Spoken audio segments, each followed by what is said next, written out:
Hello everyone की हाल चाल वा तुहाडा। यार ईद के मौके ते भी इसराइल जिहड़ा वा वो फलस्तीन ते गज़ा के मुसलमानों के उत्ते फजाई बंबारी करदा पिया वा रुकदा नहीं पिया, क्योंकि कल हमास के रहनुमा जिहड़े सी इस्माइल हानिया उन्हां दे 3 बेटे ते पोते पोतियां भी शहीद हो चुकियां वा। हमास के रहनुमा इस्माइल हानिया के तीनों बेटे जिहड़े सी पनाह गज़ीन कैंपां दे विच लोकां नूं मिलण वास्ते आए हुए सी।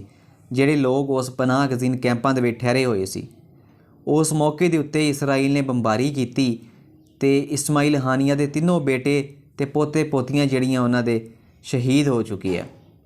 ये इस्माइल हानिया उही आ जिन्हां ने यह गल कही सी कि पाकिस्तान कोलों सानू बहुत ज़्यादा उम्मीद वा कि पाकिस्तान साडी मदद करेगा, लेकिन पाकिस्तान कुछ भी नहीं कर सकिया। सच्ची गल यही आ, ਜਿਹੜੇ मकरूज लोग होंदे आ वो हक साई का साथ किद्दां देणगे, क्योंकि जिहड़ा सच्चा बंदा होंदा ना उहदे खिलाफ बहुत ज़्यादा लोग होंदे आ।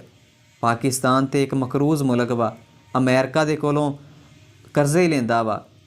अमेरिका जिहड़ा इसराइल दे नाल वा ते पाकिस्तान किस तरह फलस्तीन वास्ते गल कर सकदा वा।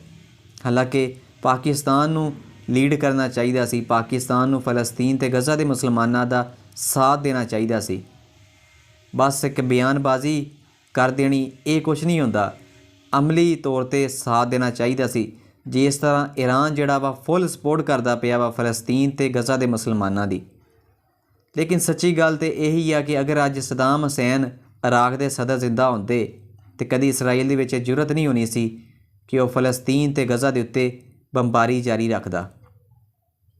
खैर यार, पाकिस्तान नूं ते सपोर्ट करनी चाहिए सी। तुसी इस बारे की कहने आ, मैनूं कमेंट्स दे विच तुसी ज़रूर दस्सिओ।